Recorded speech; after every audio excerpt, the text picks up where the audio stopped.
Welcome to my POD cast, and kuna ka topic nataka tu niwaulize. I just want your comment, your opinion about this. Now imagine I'm 22 years old and I have a girlfriend who is like 19 years old. Yeah, mimi tuseme niko na kazi, nimemaliza college na niko na kazi, hata kama hasa yenye nafanya si yenye nilisomea, but I'm earning, nalipa rent kwa bedsitter yangu, naweza afford food, naweza afford kulipa rent, naweza afford kubai vitu zenye zinatakana kwa nyumba. And I have this girlfriend mwenye ako 19 years, amemaliza high school na kwao hawako well-being, ako sure kama ataenda college na tunapendana na anataka kuja kuishi na mimi.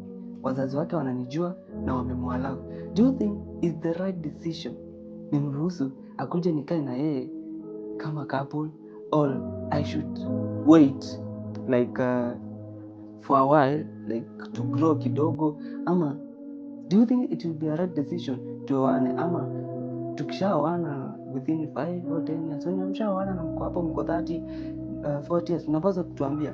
Tukishaoana nikiwa na 22 akiwa na 19, nikiwa na 30 atakuwa na around hiyo ni maana 3 years, atakuwa na around 26 27, takuwa tushachokana.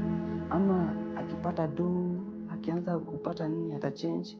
Like I just want your advice to the boy child mwenye ako kwa hiyo situation, atafanya nini? Of course mimi siko 22, niko above 22 na I am married and my wife like this.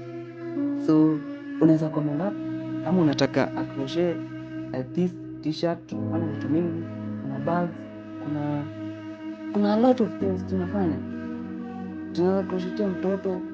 So kama unataka kitu kama hii, comment hapo section, sema unataka nini, unaweza tuma picha yake au uniulize can you make that, tutakwambia, tutakupea price tag yake.